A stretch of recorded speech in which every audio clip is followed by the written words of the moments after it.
right here on AlgoFactory.tech, the live free edition. And if you're listening to us right now and you're just wondering and mumbling and procrastinating and all those other eightens, don't be hating. Join AlgoFactory.tech. Look, very few exploits available to you. This is one of those places, folks, where you stick with us, it will make a positive bottom line impact. Positive impact on your bottom line. Start earning the money. Start living the lifestyle that you deserve. Start being your own boss. AlgoFactory.tech. Cowboy, let's get into it. All right, yeah. So, um, gosh, I think we've been doing this live, this free live for like 2 months now. So, we've got quite a collection of live videos. If you go back, let me see. I think to before, yeah, we started this in May. So there's a lot of videos, and I actually will clip out some of the like more relevant bits, and I'll throw them up on YouTube. And so there's a whole library of stuff where you can go back, you can take a look at what we do. Of course, a quick reminder that we don't give investment advice. Everything's just our opinion and the opinion of nobody else.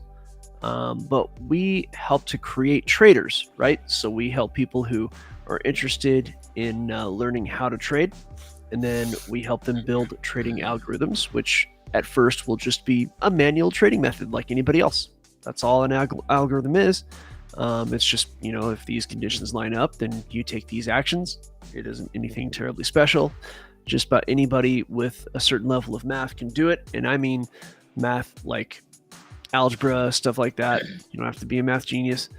I have helped a lot of people over the years with the Gorilla. The two of us have helped people become independently wealthy, especially back in the crypto days.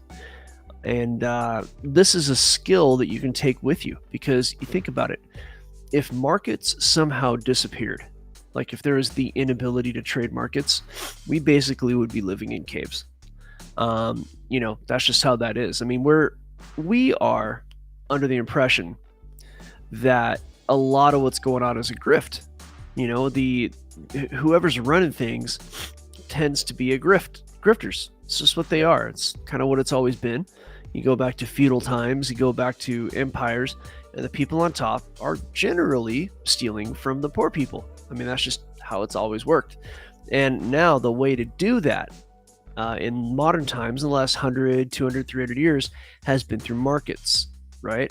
So the markets are a very effective tool at separating money from people, right?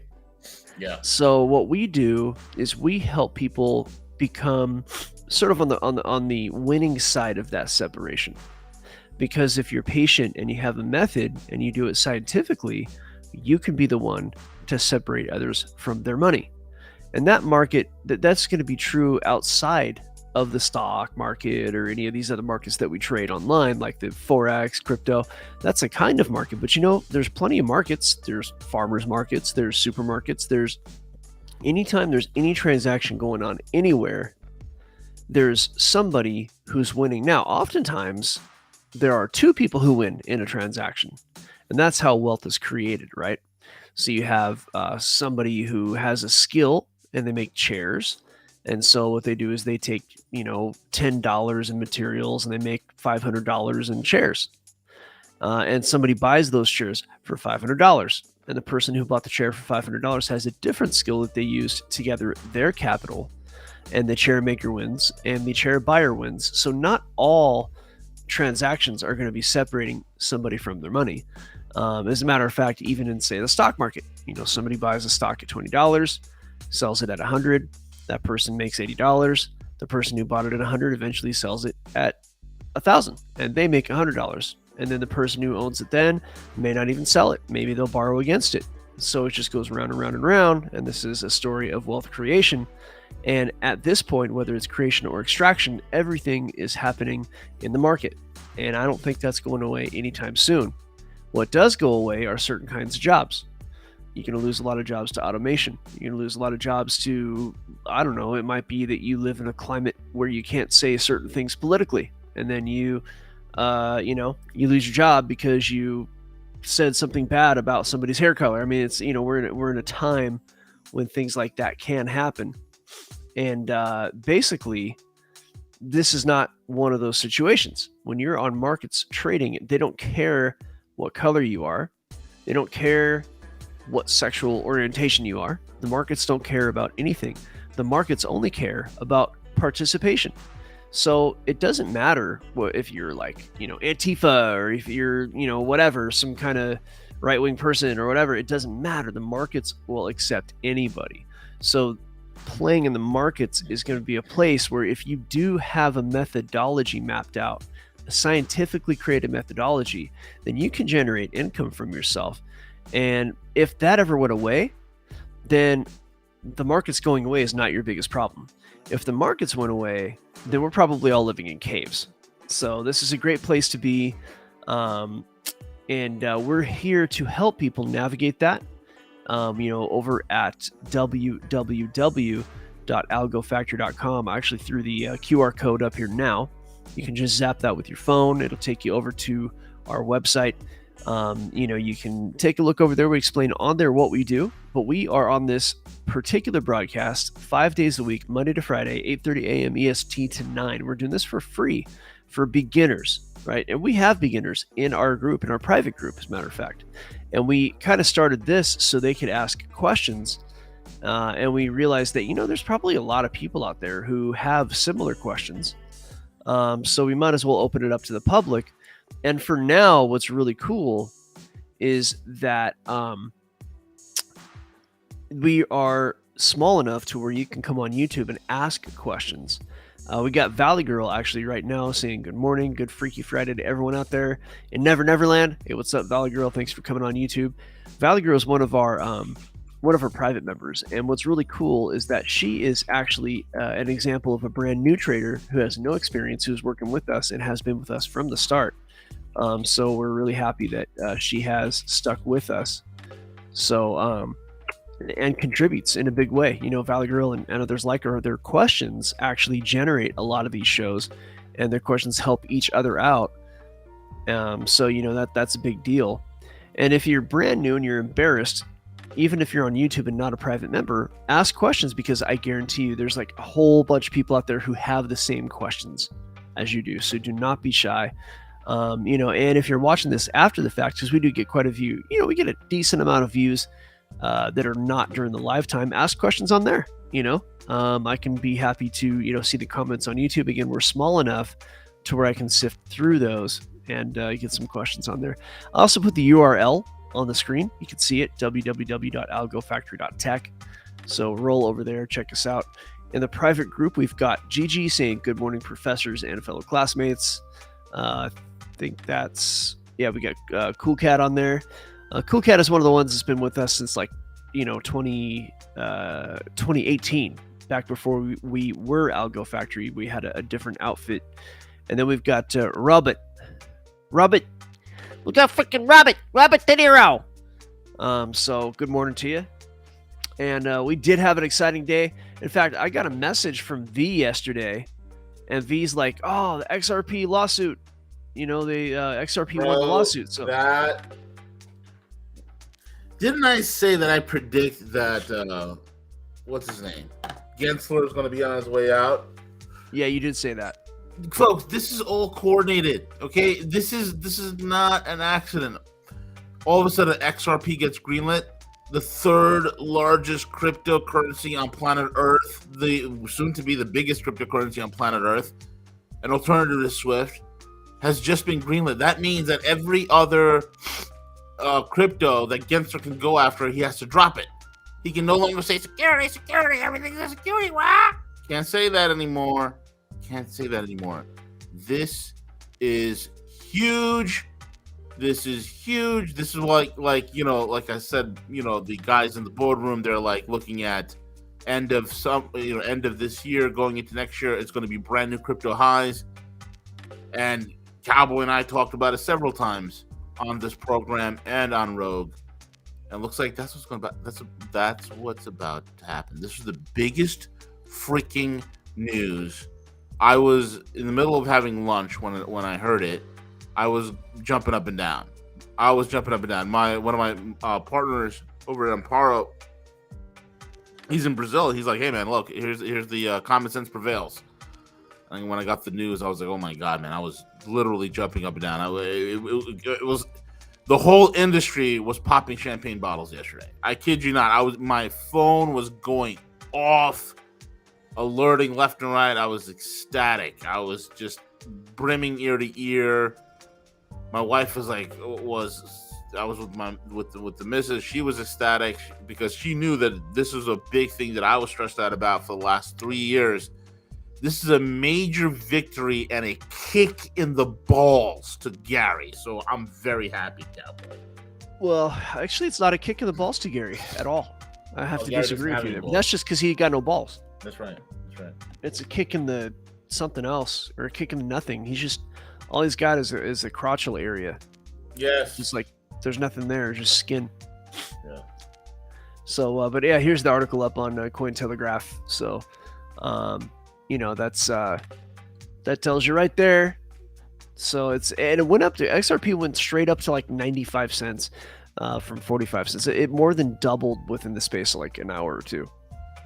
And as a matter of fact, to take a look at the charts, which of course XRP is and has been my largest crypto holding for quite some time, and I've been public about that with some friends. And it's not, that's just what I do. Do your own research, make your own decisions. We don't dispense investment advice.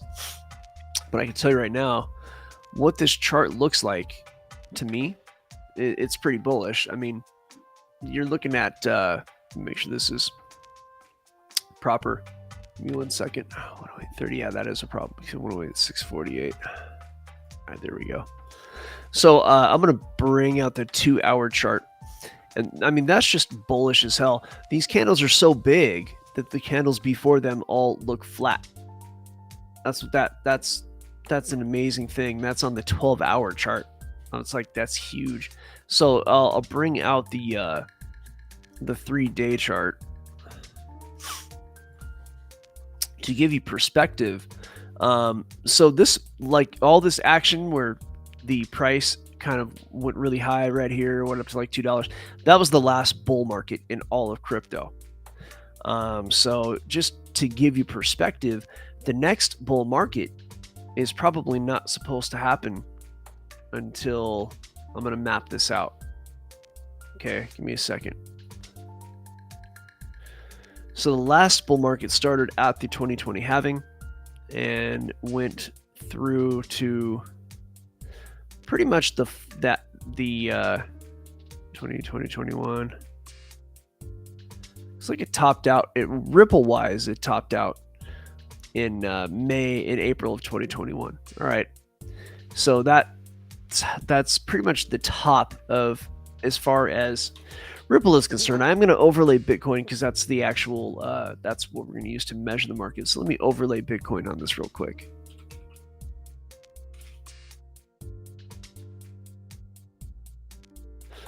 So, yeah, Bitcoin actually topped out a little bit later, towards the end of 2022. That was the top for Bitcoin. So I can extend this bull market out to 2022 because that's really the sort of the end of the bull. When price started to fall was at the beginning of 23.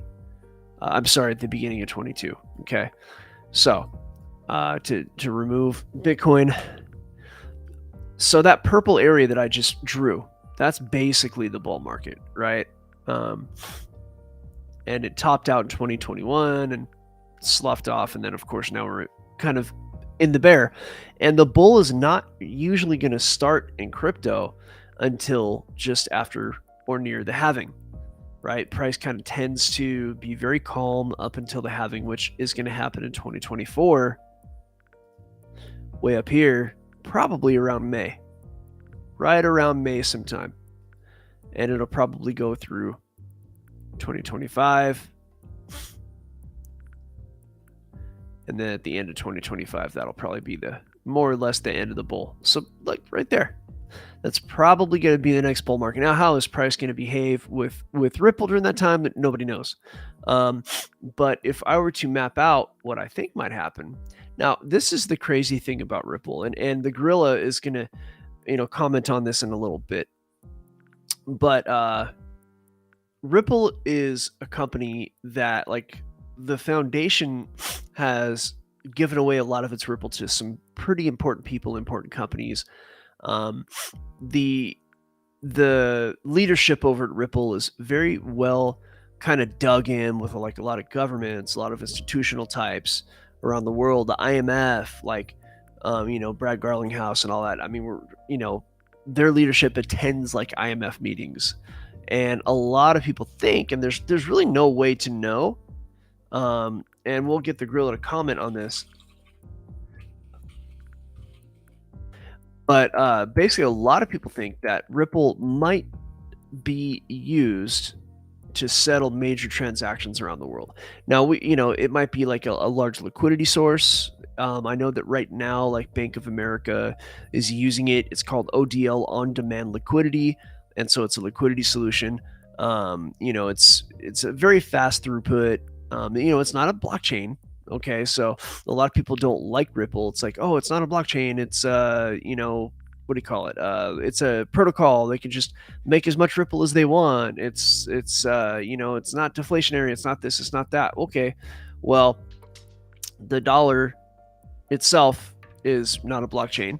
There's a lot of things out there that are not blockchains, and in fact, some argue that whoever uses Ripple or whoever may use Ripple in the future may not want there to be, on a blockchain. I mean, it might be kind of one of those situations where they want a little more control over it. And okay, I get it. Bitcoin itself is going to be more like sound money. It's deflationary. It's pretty tough to hack. I'm not going to say it's impossible to hack Bitcoin, but it's so far no one's done it because there is anywhere from $500 billion to $1 trillion reason to do it.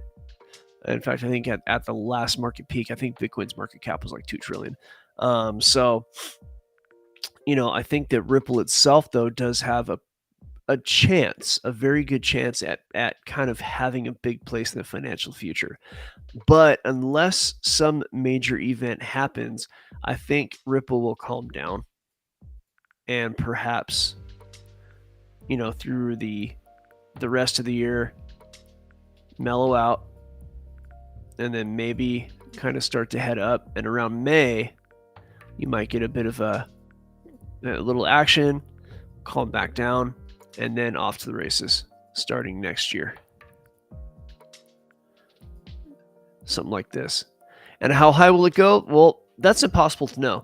And a lot of it's going to have to do with, okay, so we kind of passed the shadow banking phase.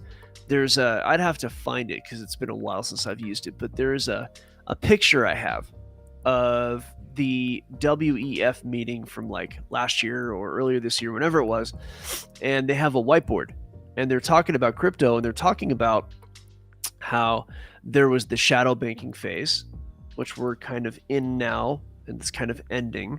And that's where the people who run the game are going to be like, Coinbase and CEX and not CEX, but what was that? Somebody got arrested yesterday, like Celsius, those kind of companies that are not, your major financial companies, like, not JP Morgan Chase, not, not BNY Mellon, not all these, not Citigroup, not that. Just all these new crypto companies that kind of popped up. Digital DCG, digital currency group, I think they're called. So, a lot of these kind of small boutique like crypto type companies who've been running the game, they're, not truly the establishment. And so the establishment is going to, take over. And that particular whiteboard at that meeting actually shows the plan where the shadow banking phase ends, and then your JP Morgans of the world and your BlackRocks and all them, they're going to start taking over. And there's been a lot of news in that regard. I think BlackRock actually, their CEO, I think it was Larry Fink or whoever it is, recently talked about how, crypto is, the future, Bitcoin is the future and all this stuff. And it's just a big indication that shadow banking phase is over. You remember that whiteboard from the WEF? Remember that whiteboard where it talks about the shadow banking phase, and then it's going to end, and then you have the institutional types coming in, right? Yeah, do you have a picture of that? Dude, it's so far back. It's going to take me a while to find it. Let's see. I vaguely remember it. I mean, in a sense, I think it's pretty obvious what's going on, though. Like, because Ripple itself, it has so many relationships. Like, they have big relationships with the IMF. They've got big relationships with, like just governments around the world. And right now, their liquidity solution is being used at the B of A, ODL, and has been so for a long time. I do think that a lot of like over the border transfers and stuff like that are also, being kind of managed through Ripple. It's a big liquidity solution. Yeah, absolutely. Crypto is going to be one of the last things that the bloody West has left. They don't have a physical economy. They can't. I mean, these guys have torched their industry to such a point. And folks, people don't understand this. Like, once you lose an industry, you're not only is it gone forever, the ability and the know-how to really restart it is also gone. I say, well, it takes 20 years to get it back. Exactly, minimum. So, what are yield-starved banks going to do when the fire is extinguished, right? And fire, I mean, finance, insurance, real estate, which is a speculative economy. Well, they got to create something else. And that something else is crypto. You cannot, ignore a $5 trillion global market. So they're going to pump this up, number one. Number two, do they want you holding crypto? Yes and no. They like the aspect of you having it, but they're still trying to figure out a way how to KYC, AML all of you. That's number one. Number two, expect the guardrails for cryptocurrencies to be locked down even further. So that's what's going to. So it's going to be interesting to see how this all plays out, Cowboys. Please, I'm looking for that whiteboard, man. I'm looking forward to it. It's not. I looked through like a lot of messages on my phone. It's I wasn't prepared with that, but let me see if I could just look up WEF crypto shadow banking whiteboard. Find it online. Yes.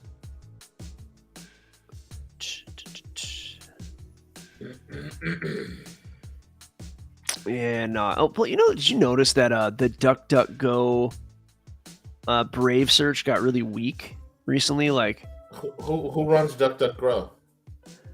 DuckDuckGo is Mozilla, right? DuckDuckGo is by Google. Brave is Mozilla. Who runs DuckDuckGo? Google. Google owns DuckDuckGo. They bought them out like 2 years ago. That's bullshit. Look it up. No, I believe it. I'm just saying it sucks. Yeah. Brave is Brave. Mozilla doesn't own Brave. Mozilla owns Firefox. Brave, but I think Mozilla made Brave too. Probably. But I don't know. I can't find that whiteboard. I just have to go back through who knows how many slides. Right? I went back through like a few hundred already while you were talking, but I mean, I think we already know what's going on. So they're gonna choke out the small companies. They're gonna bring in the big companies, and that's whatever it is, what it is, right? So in the meantime, I think Ripple has a really good chance at being a liquidity solution. I mean, some people think it could even be like a liquidity solution for settling derivatives, and we have a 4 quadrillion derivative market. So let me go over to www.coinmarketcap.com.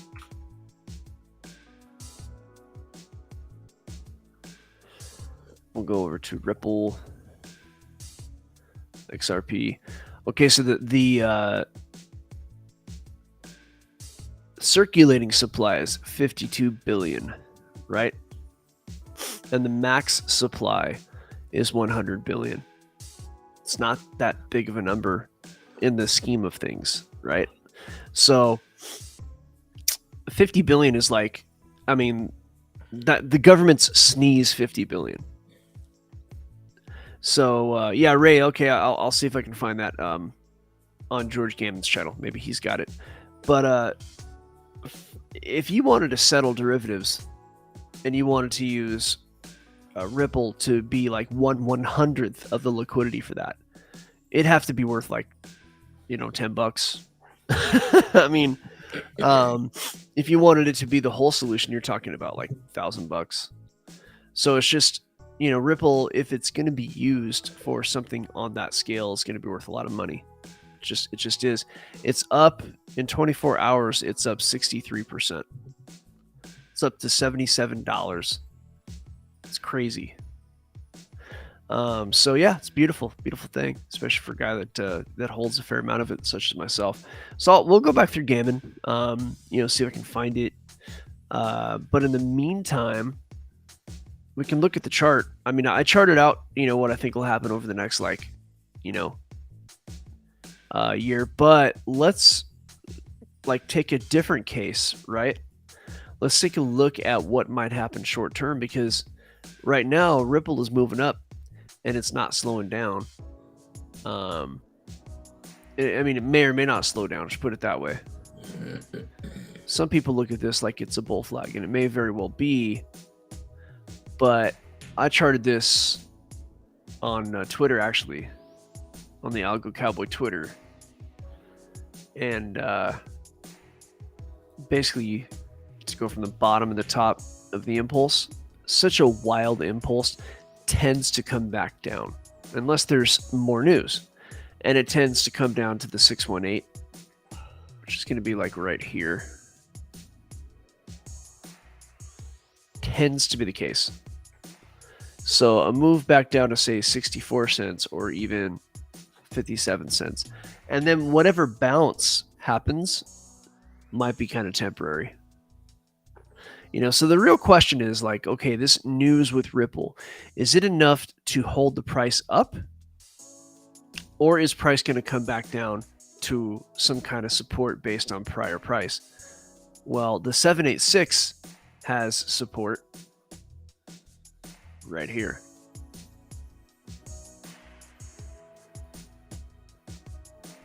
Got to find my auto. So see that wick up right there? And that move up happens to be at the 786 of this current move. Put a line right there. And you'll see it lines right up with that 786.